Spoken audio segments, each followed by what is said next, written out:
good Scottish name, all the way from Scotland, Glasgow. Yeah, I'm the director of the Future SME project, or my sins, we are the coordinators. The project is about halfway through now. We started in the 1st of January, by coincidence, beginning of 2009. So, just a 4-year project, so we just passed the two-year mark, and we've got another 2 years to go. We've got altogether 26 partners, and that's a nightmare to coordinate. Yeah, it's fun though. No, it's working quite well. It's typical you go through this storming, norming, performing cycles, and we are performing now. Good storm at the beginning, and then normed, not performing definitely. And the mixture, I think Pat said already, there's 13 SMEs on the project, so they're acting as the end users. And the objectives of the project was actually to, it's not a technology-based project per se. It's not looking at manufacturing technologies, although it's funded under the NMD program. It's not more of a strategic project saying how do we improve the competitive capacity of European SMEs to enable them to better compete in the face of emerging competition from emerging markets effectively and economies.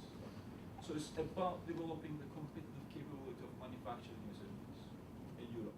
And we've got also in the project a school and a number of universities, but we're looking at the people's supply chain, our education issue, right from schools, colleges to higher education effectively. I think wherever you look these days, we are hearing messages saying that the world is changing so fast. And if you look at the Future SME Consortium, what this consortium says that SMEs in the future needs to be about open-minded, energetic, and empowered organizations continually adopting, changing, evolving, innovative responses to opportunities. These are some of the key things that's coming through. One of our tasks was in the project in the beginning. It was the first work package was about doing research, and one of the deliverables was what is a new business model for future SMEs that enable them to become more competitive. And the world is changing so quickly that you can't turn around and say, this is the new business model. Here is a business model. That's how everybody should go. The best thing you can do is get everybody to become ready to change and respond to change innovatively, effectively innovating the future.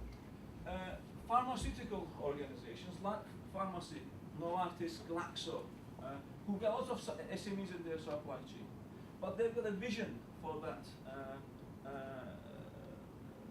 for that sector. They want to move from batch manufacturing to continuous manufacturing. The key thing, personalized medicines. Yeah. My mother maybe takes maybe 12 tablets a day. The active ingredients is tiny amounts. She's mostly swallowing chalk.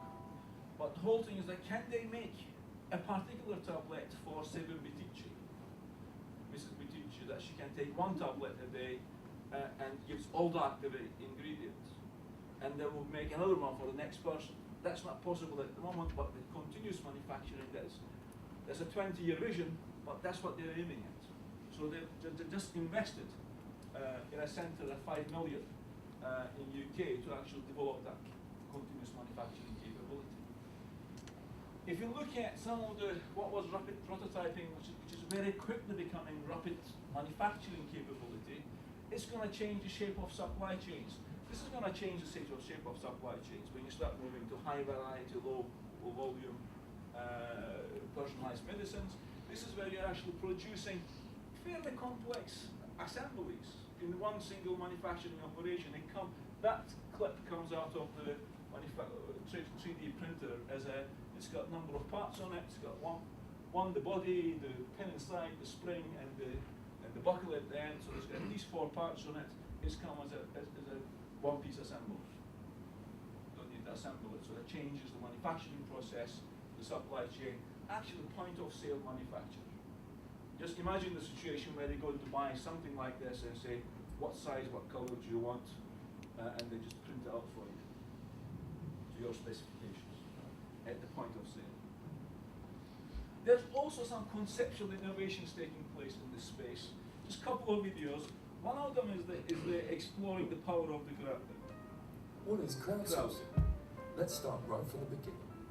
Crowdsourcing was coined in May 2006 when Jeff Howe wrote an article for Wired magazine called The Rise of Crowdsourcing.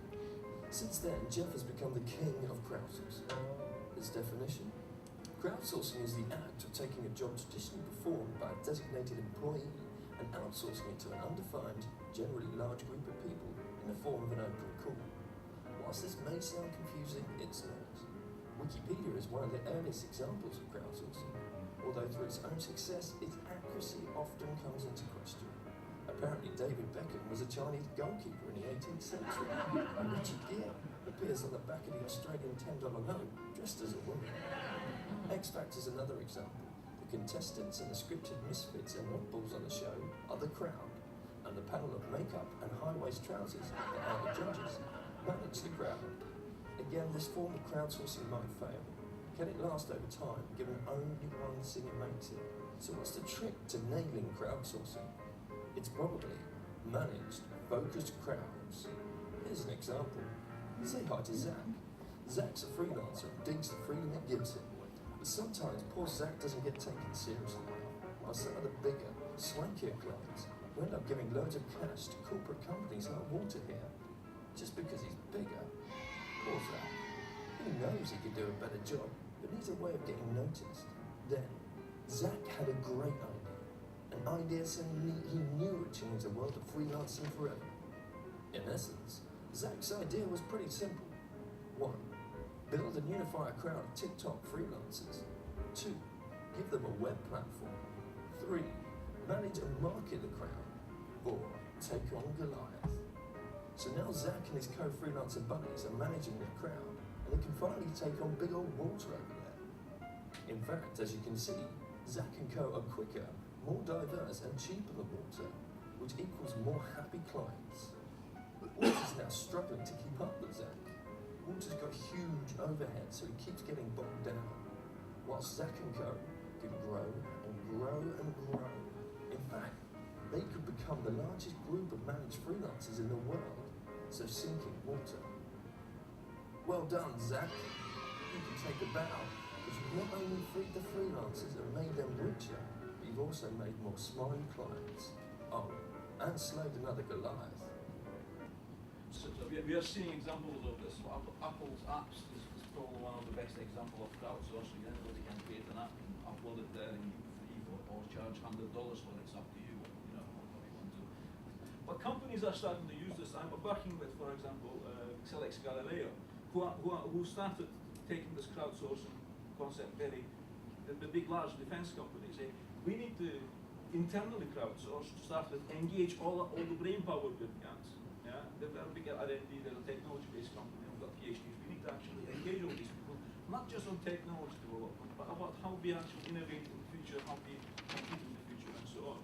And how do we, they're also asking the question, how do we engage with our and source the crowd within our supply chains, yeah, and potentially beyond. But there's also the concept of servicization. Manufacturing is no longer about products. Manufacturing is more about service than products. Yeah, example here, we all know this, we all have pizza. Introducing the killer app for your appetite, brought to you by Pizza Hut. We've taken the coolest iPhone functionality and used it to make ordering pizza, pasta, and wings easy, fast, and fun. You can drag it, tap it, pinch it, stretch it, tilt it, shake it, play it, order it, and enjoy it. The Pizza Hut app is a revolution in mobile ordering. Now let's take a look at how you order pizza with the Pizza Hut app. Are you ready? Let's go. First, scroll through the crust options and tap to choose your favorite. Hand-tossed. Next, pick a size. You can pinch it to make it smaller, or stretch it to make it bigger. You get the idea, yeah? I won't show you all the way through. You can find this on YouTube. Just go to YouTube and say pizza, iPhone, yeah? But here's a product-based company. Pizza is a product, yeah? But there's a service element of this, and this is probably generating more sales than just having the pizza in the US. So some of the key messages I'm trying to get bigger. There are changes. Some of them are technologically driven. Some of them are socially driven changes that's happening. But one of the key messages that really manufacturing, as we know it in the past, is dead. This smoky, oily, the traditional manufacturing, which just pile them high and sell them cheap, it's dead. But when we see today, and I certainly see myself in the UK and all over Europe, as part of the Future SME project, I'm seeing some very good companies doing very, very well. We've got an SME in Turkey making plastic plugs and cables for the white goods manufacturing and holds 30% of the European market. But it's not because they're cheap. There's Chinese competitors that are a lot cheaper. But it's based on R&D and it's very specific value proposition. So it's about high value adaptive manufacturing. And what does that mean? But before I go into the high value adaptive manufacturing, what we focus, and this is statistics from UK, lean itself, and I said the keyword, itself does not work. I'm not saying lean doesn't work. It's lean is useful, good, but lean itself does not work. It's not enough. Because that's what we end up with. What we end up with is a UK manufacturing output, sales, red line at the top. Ignore the drop at the end, that's the financial crisis. But it's been flat. But over the 10 years or so, through the manufacturing advisory service, we actually improved productivity. So the massive improvement in productivity there. But we've reduced actual employment. If you look at it from the state's eyes, we've got less people employed, output is the same. When you look at, in comparison, the rest of the UK economy, where there is you see a clear growth in employment there as well. So, too much respect over the last 10, 15 years, too much effort in improving productivity, focusing on the bottom line and ignoring the top line. Yeah? And I think the key thing is we've got to pay attention to both, top line and the bottom line. So this is where the high value adaptive manufacturing comes in. So what is it? There's two concepts in there, high value and adaptive manufacturing. Let me just explain both of these. The definition of high value, when we stop competing on price and move our competitive basis to something other than price. Something like technology, brand, process, social, or technology integration. Yeah? And a good example of this is that you're against those 7 pillars of value propositions, competitive pillars, your footprint for, if you're competing on price, will look like this. On technological leadership, the footprint will look like that. I won't go into these in more detail. I can talk to you about them afterwards if you like. But here's the official definition of what is high value. Firms that do not compete primarily on price. Instead, they leverage other capabilities. So if you take that forward, fast forward, that's saying what's about adaptive enterprises. Adaptive enterprises are high value enterprises. Why are they high value enterprises? Because if you look at this, there's a number of concepts here. They're high value because they've spotted an opportunity sometimes, at some point, and changed from their competitive basis from price to something else.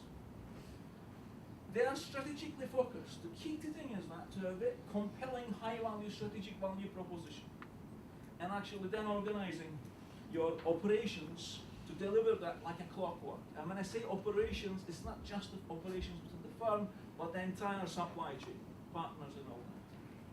But there's also an element of resilience comes with this.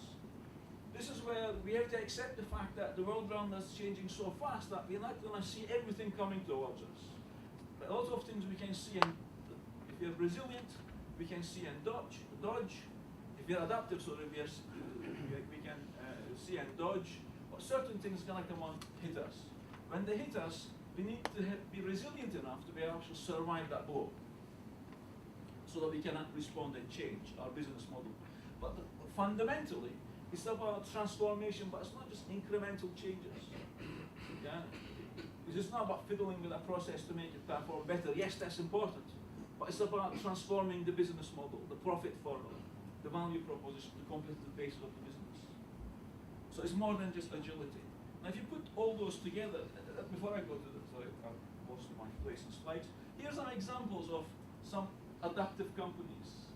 2 large ones at the top.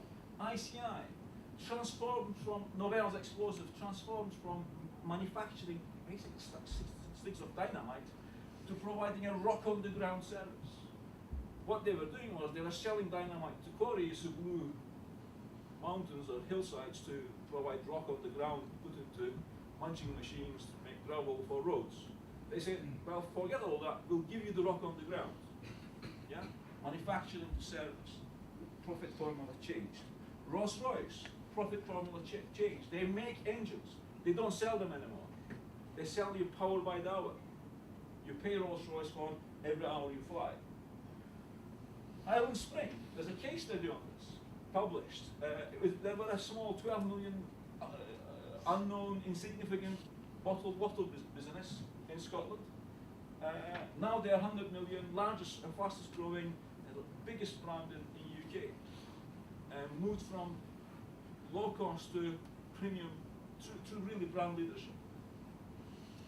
Lynn Products, those of you who are hi-fi buffs, average price is about £20,000 for a Lynn system, no, not a system, for a box. You pay £100,000 including speakers and all that. The prices go up to £1 million for a hi-fi system. And when you ask them how many £1 million hi-fi systems you sell, they sell about one a month. And that's enough. Yeah? With everything else. And they transformed the business through 2007 to 2010. Now they've won the Gramophone Award, just 2010, October, November 2010, for making the biggest impact around the world, globally, in the music industry. They invented the technology and the value proposition that allows you to download studio masters and play very high quality music at your home. If you think about the from iTunes, one song takes maybe, let's say, a minute to download. It takes about 45 minutes to download one of these. So the quality of the music is much better. There's no point playing in your iTunes player because it loses everything. You can't play it. You need the hardware to be able to play it as well. So really, that's the three dimensions. We've got to have organizations which has high value focus, operational excellence, working like clockwork, but be able to see what's happening around them, see the opportunities and threats, and actually latch onto them and respond to them innovatively, quickly. The organizations which can latch onto these and respond faster, more innovative solutions are going to be the winners. But also we need a degree of resilience. Now think about your own organizations. Where are you in those axes? You certainly don't want to be in that corner, but most organizations are there. Most organizations that are succeeding today are very well focused, very well implemented Lean, Six Sigma, everything else, and operations working clockwork, delivering that. But in many cases, they are not able to change very quickly. And some of them, if they're big, government support, Rolls-Royce and all that, they're resilient. But if they're small, they say, well, I can't be resilient. But yes, you can. There is examples of small companies being resilient.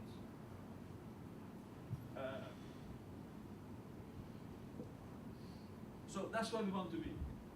Now, there are a number of capabilities that, in a layer cake type way, that we can develop in SMEs to actually develop that resilience, adaptive capability, and so on. The foundation capability is about strategic capability, having a focused business model, having operations effectively and efficiently aligned to deliver those, and the managerial capability, which is about empowered management style. This is important. SMEs don't have much resources, they are small. So we need to use the power of the crowd between the SME. Everybody needs to think strategically as well as doing the day job. And contribute to that innovation and coming up with ideas and driving things. And then we need to put on top of this the ability to do strategic innovation, ability to change quickly, and resilience. So this is what we call adaptive capabilities. And then once we have these in place, what we tend to see is adaptive mindsets, adaptive behaviors, adaptive processes and routines, which actually said that you see the companies who are adaptive organizations. Now, what we've done in Future SME is not this academic bit. We tried to operationalize this. We've got a process. You can go to futuresme.eu website. That's what it looks like. You can do business diagnostics. So when you go to the, well, I'll take you to the flowchart first. Business diagnostic. Then you can create yourself a roadmap for you, and then there's a set of toolkits, or we call them apps. They are crowdsourced. Some of them is being developed by the Future SME Consortium. Some of them being developed by whoever wants to develop and put something up there. You can, as a result of that, you will be developing going through that cycle, the continuous basis, developing the adaptive capability of the company, developing the competitive capacity, improving performance, and as we go through that cycle, we should see an improvement of adaptive capability and performance improvement. And we also have designed and piloting it in Scotland at the moment, a capability development program to actually accelerate that. It's a management education program aimed at SMEs, but we're not taking one person from SMEs, we're taking a group of people from each SME and actually taking them through a journey over a period of 6 months to actually start them to think in this way and start using these tools and techniques. So here's the Future SME website. You register, you log on. Here is, you can't see it, but that's the 4 capability areas and the tools and techniques you can access directly by clicking one of those. This is what the dashboard would look like if you went in as a new company. You can see there's a diagnostic. If you click on the diagnostic, you go through a diagnostic. It's best done facilitated. You will get assessment against the 4 capability areas. Some areas will be better, some areas your weaknesses. You convert that into your roadmap. And then there is an app store. You don't see all of those, scroll down, up and down it, which gives you tools and techniques. For example, one example I'm going to show you just now, they said, we're fairly mature in terms of strategic focus, but that strategic focus is not very well communicated across the organization.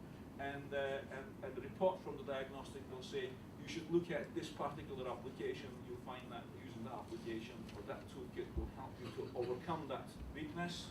And in this particular case, on the strategy wall application, so if you look at, you download that strategy wall application, use it, and this is what the strategy wall application looks like for one particular spirit bottling business, the contract bottle whiskey.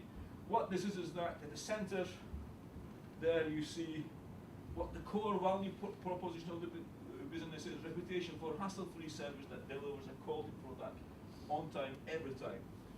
Better than the rest, that's there. And there's a little bus because the MD talks about everybody getting on the bus.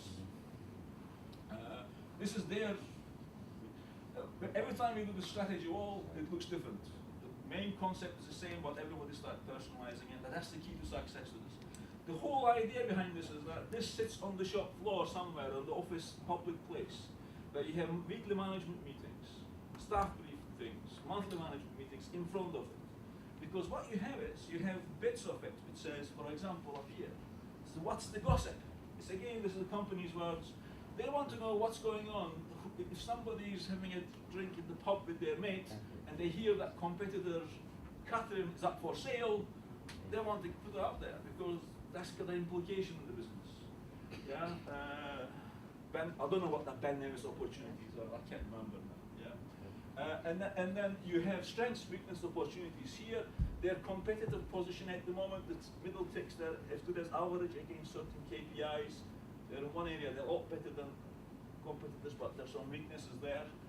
And then their strategy map in terms of the goals at the top, the customers, how the customers are measuring them, key processes and actions they need to pursue. If they do these things, how certain KPIs, you see the green KPIs, you can't do the detail, but profitability from X to Y is going to improve as a result of doing these things. But this is on the shop floor. This could be changing on a weekly basis as conversations happens.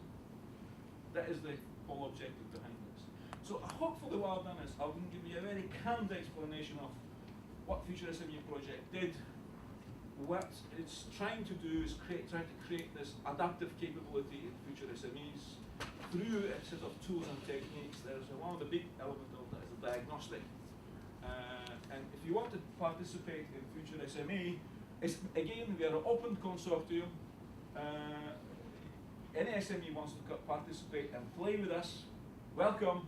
You will not get funded as part of the project, but you will benefit from it as the 13 SMEs. I was at a meeting in Bratislava just last week, no, 2 weeks ago, and all 13 SMEs, without exception, said they're getting value from the project. They're starting to see benefits of getting involved in the project. So, thank you.